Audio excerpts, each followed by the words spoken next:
사랑하고 존경하는 여러분, 우리 삶의 여정 가운데 함께하게 되어 진심으로 기쁩니다. 오늘 우리가 함께 나눌 이야기가 여러분의 마음의 깊은 울림과 하나님의 따스한 위로를 전하는 시간이 되기를 소망합니다. 만약 이 말씀이 여러분의 영혼의 단비가 된다면 이 은혜를 주변의 소중한 이들과 함께 나누어 주십시오. 여러분의 나눔을 통해 더 많은 영혼이 하나님의 사랑을 느끼게 될 것입니다. 여러분의 모든 걸음 위에 주님의 평강이 가득하기를 기도하며 이제 지혜의 문을 열어보겠습니다. 오늘의 주제는 당신을 먹이는 것에 먹이를 주라는 것입니다. 이는 단순히 음식을 나누는 이야기가 아닙니다. 우리 삶의 모든 영역을 관통하는 우주의 근본적인 법칙에 대한 이야기입니다.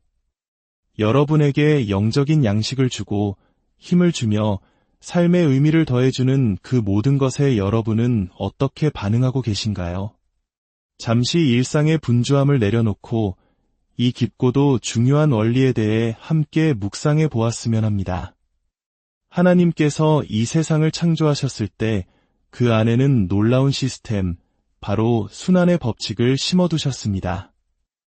하나님께서는 단 한 번의 창조로 모든 것이 영원히 지속될 수 있는 길을 열어두셨습니다.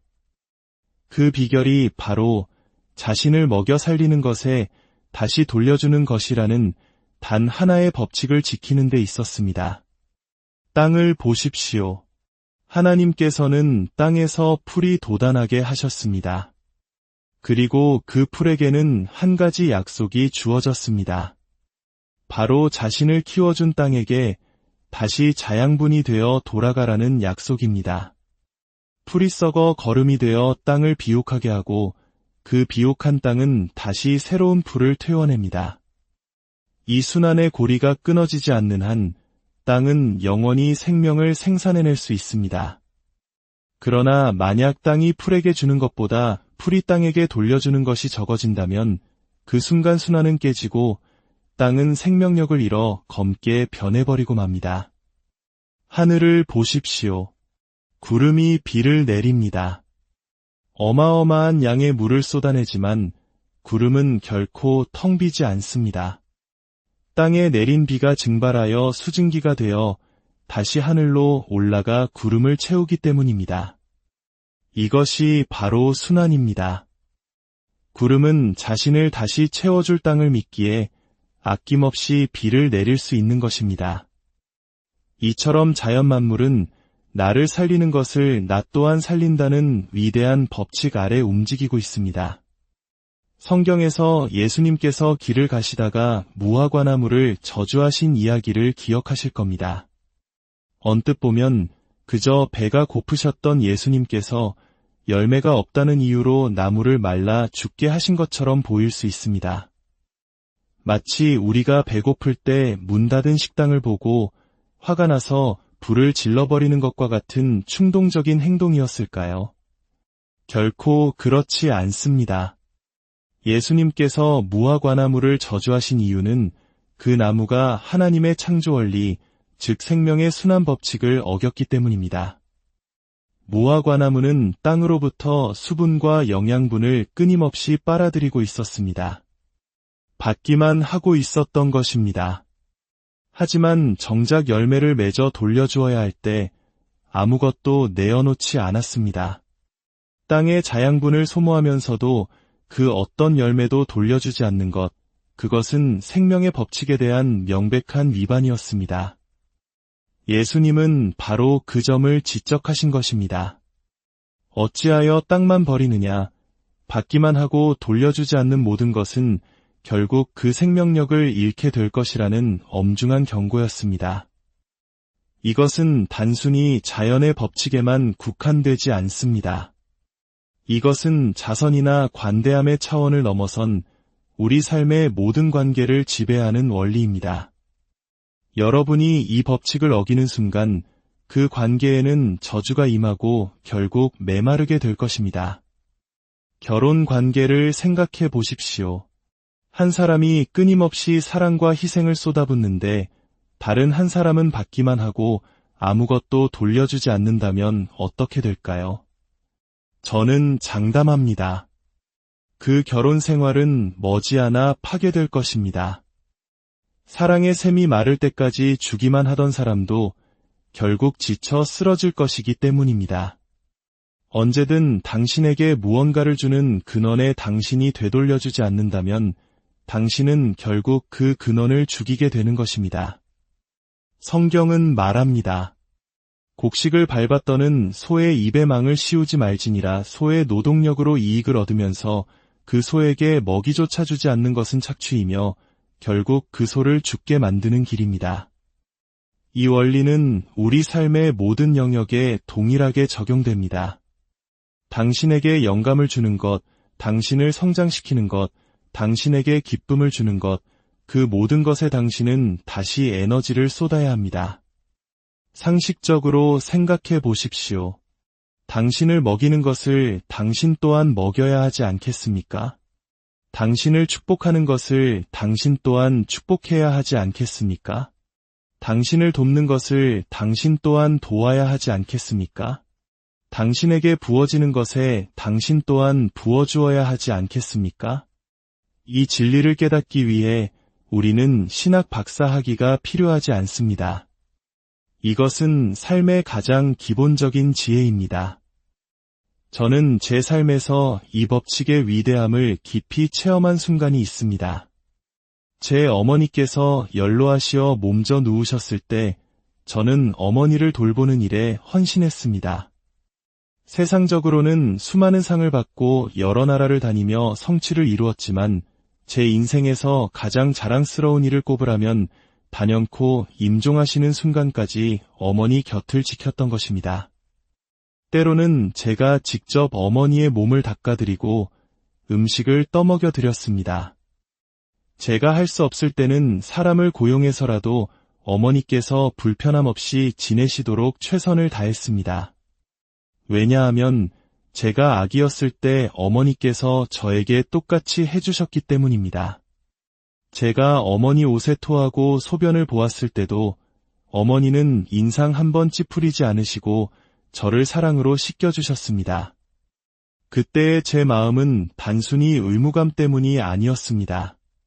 깊은 충만함과 기쁨이 있었습니다.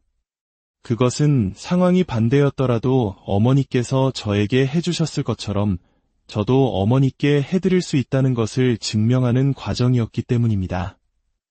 나를 낳고 길러주신 생명의 근원에게 제가 받은 사랑을 되돌려드리는 것, 그것은 제 인생 최고의 특권이자 영광이었습니다. 당신을 존재하게 한 근원에게 되돌려주는 행위는 당신의 인격을 드러내는 가장 확실한 증거입니다. 성경 갈라디아서 6장 7절은 우리에게 이렇게 경고합니다.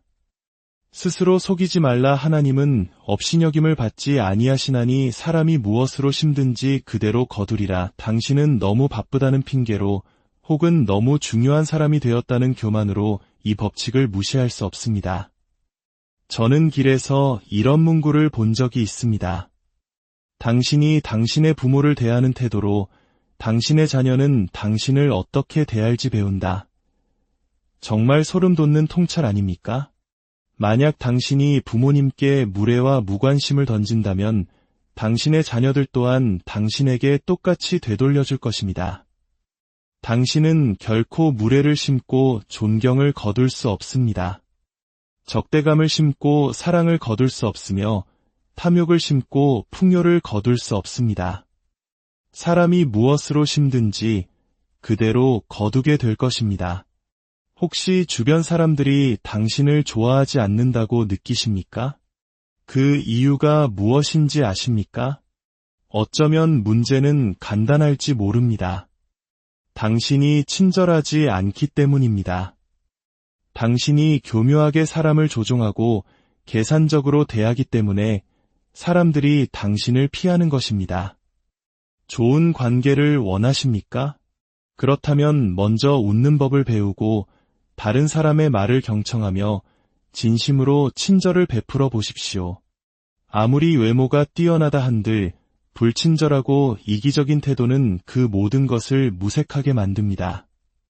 결국 사람의 마음을 얻는 것은 진심 어린 친절함입니다. 하나님은 결코 조롱당하지 않으십니다. 당신은 영적인 양식은 한 교회에서 얻으면서 당신의 시간과 재능과 헌금은 다른 곳에 쏟고 있지는 않습니까? 어떻게 그럴 수 있습니까? 이것은 마치 아내가 차려준 따뜻한 밥을 먹고 힘을 내서 밖에서 다른 사람에게 돈을 쓰는 남편과 같습니다. 만약 누군가 시계를 선물 받아야 했다면 그것은 당신의 더러운 속옷을 빨고 아이들을 돌봐준 아내여야 했습니다. 만약 누군가 근사한 저녁 식사에 초대받아야 했다면 그것은 바로 당신 곁을 지켜준 아내여야 했습니다. 스스로를 속이지 마십시오. 하나님은 모든 것을 보고 계십니다. 사람이 무엇으로 힘든지 그대로 거둘 것입니다. 당신이 먹고 있는 식당에서 식사를 했다면 당신이 먹은 것에 대한 계산서를 지불하는 것은 당연한 일입니다. 옆 테이블에 계산서까지 낼 필요는 없지만 당신의 몫은 반드시 책임져야 합니다. 만약 제가 당신에게 영적인 양식을 제공했다면 당신 또한 저를 위해 무언가를 되돌려주는 것이 마땅하지 않겠습니까? 만약 당신이 먹기만 하고 값을 치르지 않는다면 세상의 법도 당신을 가만두지 않을 것입니다. 당신이 가장 많이 투자하는 것이 당신에게 가장 많은 것을 돌려줄 것입니다. 주라 그리하면 너희에게 줄 것이니 곧 후이되어 누르고 흔들어 넘치도록 하여 너희에게 안겨주리라. 당신이 연습에 많은 시간을 쏟으면 훌륭한 연주로 보답받을 것입니다. 당신이 공부에 열정을 쏟으면 지식과 지혜로 보답받을 것입니다. 그런데 왜 당신은 아무것도 투자하지 않은 일이나 사람, 직장, 교회로부터 아무것도 돌려받지 못한다고 화를 내고 있습니까? 당신의 삶에서 당신은 너무 적게 투자하고 너무 많은 것을 기대하고 있는 영역은 없습니까? 피아노 연습은 거의 하지 않으면서 위대한 피아니스트가 되기를 기대하고 있지는 않습니까? 한 달에 한 번 교회에 겨우 나오면서 당신의 삶을 변화시킬 깊은 영적 체험을 기대하고 있지는 않습니까? 제가 키우던 화분이 죽은 적이 있습니다. 물을 주지 않은 것은 아니었습니다. 하지만 가끔 생각날 때 물을 주었을 뿐입니다. 그러자 조금씩 푸른 잎들이 떨어져 나갔고 결국 앙상한 가지만 남았습니다. 그 볼품없는 모습은 전적으로 제가 그 화분을 대한 방식의 결과였습니다. 저는 너무 적게 투자하면서 너무 많은 것을 기대했던 것입니다.